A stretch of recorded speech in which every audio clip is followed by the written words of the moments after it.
La acción de Pintado Viejo se desarrolló un 23 de marzo de 1817.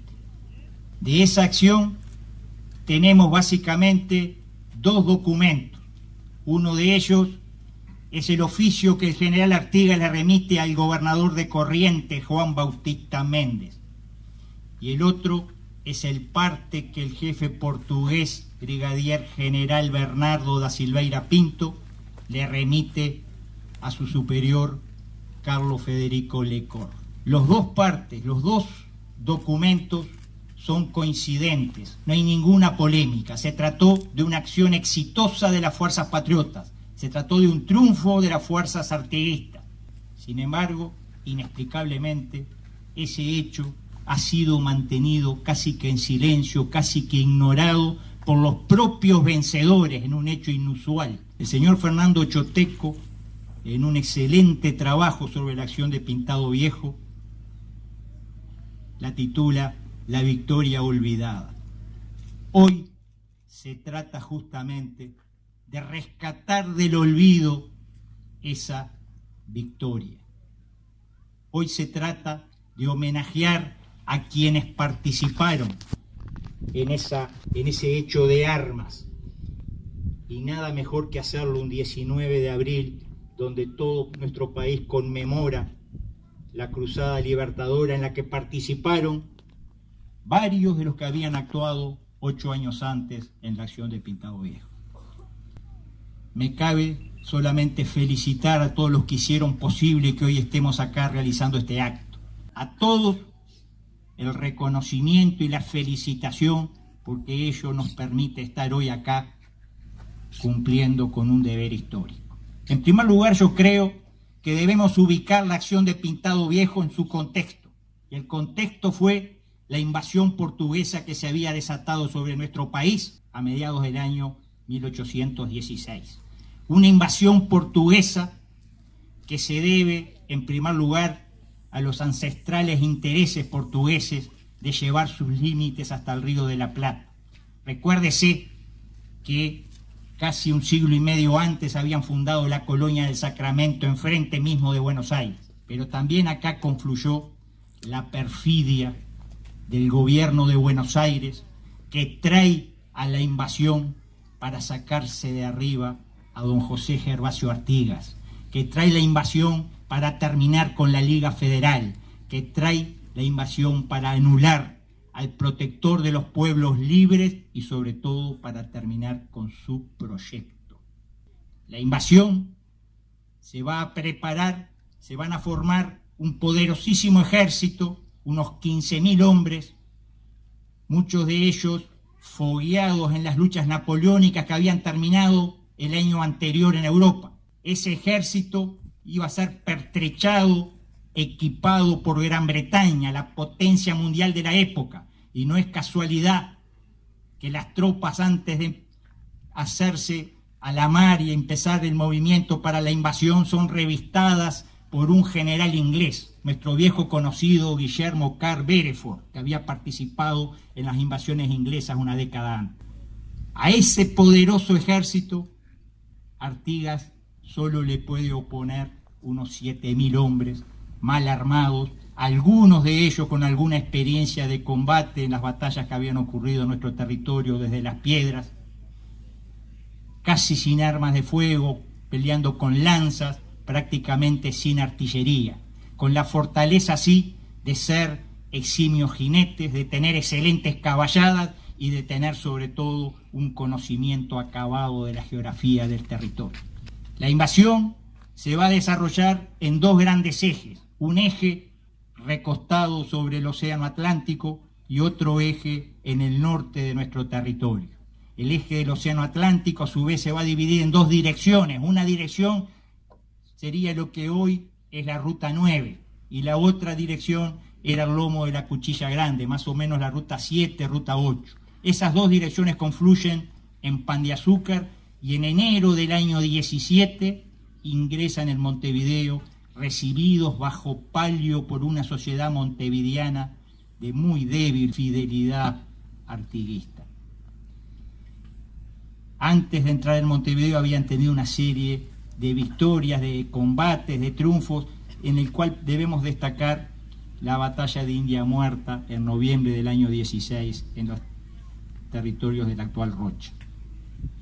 El eje norte también se divide en dos direcciones, una que va más al norte sobre las Misiones orientales y va a ser una verdadera política de genocidio. Van a asesinar a los indios misioneros sabiendo que esos indios eran incondicionales artiguistas.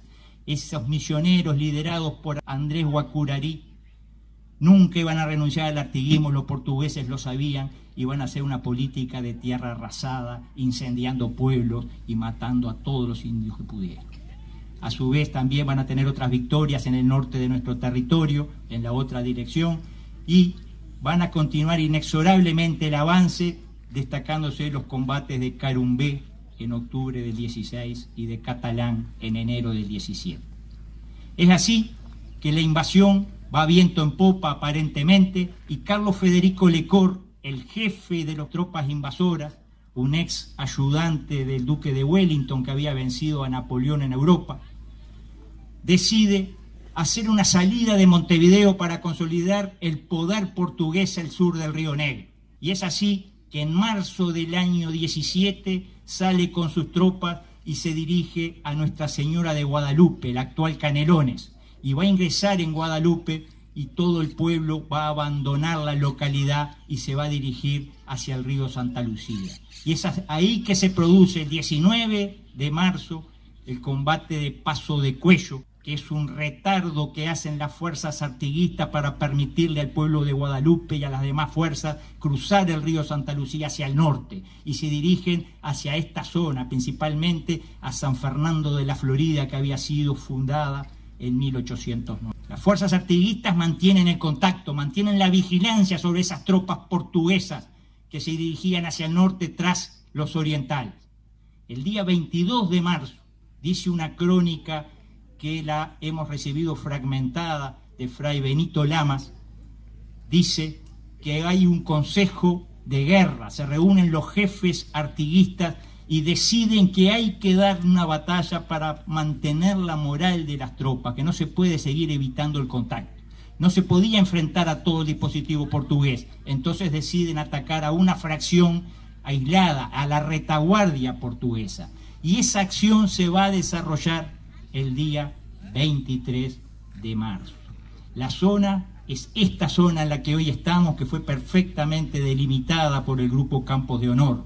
Era una zona donde había una localidad ya en decadencia llamada Pintado Viejo, cerca del Arroyo Pintado, ubicada 3 leguas al noroeste de San Fernando de la Florida. Intervienen en esa acción unos 300 patriotas artiguistas al mando de don Fructuoso Rivera, pero donde estaba también Juan Antonio Lavalleja y otros connotados orientales. Y van a golpear a la retaguardia portuguesa, que eran unos 200 hombres. Dicen las crónicas, ambos partes, hablan de 80 cazadores y 80 hombres de caballería, más la oficialidad. Se estiman unos 200 y son coincidentes ambas versiones. También van a participar tardíamente unos 300 portugueses más que vienen en ayuda de los atacados, pero llegan tarde al campo de batalla. La acción debió haber sido rápida. Se estima que fue en horas de la tarde, porque la crónica portuguesa habla de que estaban buscando leña para acampar. Fue un domingo, fue sorpresiva, fue una acción de caballería gaucha, caballería patriota, totalmente rápida. Y ambos partes son coincidentes y nos permiten concluir que terminó la acción con un centenar de muertos portugueses y 57 prisioneros que fueron sacados del campo de batalla por los patriotas. De las fuerzas patriotas hubo un muerto y 2 heridos cuyos nombres no conocemos. Fue un verdadero golpe a la moral de los portugueses, un verdadero golpe al orgullo de los portugueses. Y fue un éxito total de las guerrillas patriotas, tal vez el más completo éxito de toda esa campaña. Si bien, como fue dicho acá, se trata de un combate menor, aunque un centenar de muertos es también lo que hubo en Las Piedras, que tiene mucho más difusión. Si bien fue un combate menor, tuvo importantísimas consecuencias. El jefe portugués Carlos Federico Lecor evaluó que era muy riesgoso continuar en la campaña e inmediatamente decide volver a encerrarse en los muros de Montevideo. 72 horas después de la acción de Pintado, ya estaban nuevamente los portugueses dentro de Montevideo. La campaña queda en manos de los artiguistas. El propio general Artigas va a venir 3 semanas después a los campamentos patriotas. Y eso va a significar que toda la campaña militar, esa invasión que fue programada para unos pocos meses, se va a extender por 3 años más. La resistencia del pueblo oriental va a durar 3 años más, en gran medida gracias a la acción de Pintado Viejo. Hasta aquí los hechos ocurridos aquel 23 de marzo de 1817.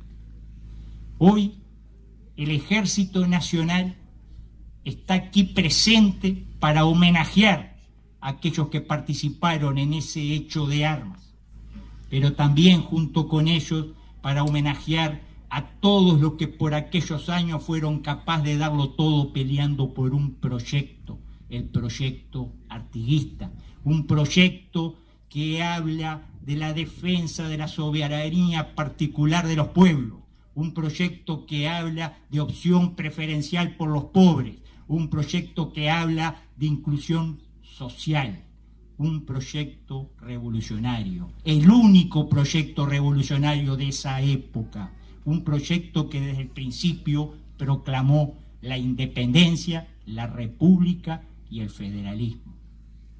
Hoy el Ejército Nacional está acá para homenajear a aquel pueblo en armas que fue capaz de llevar adelante en aquellos años una verdadera resistencia nacional.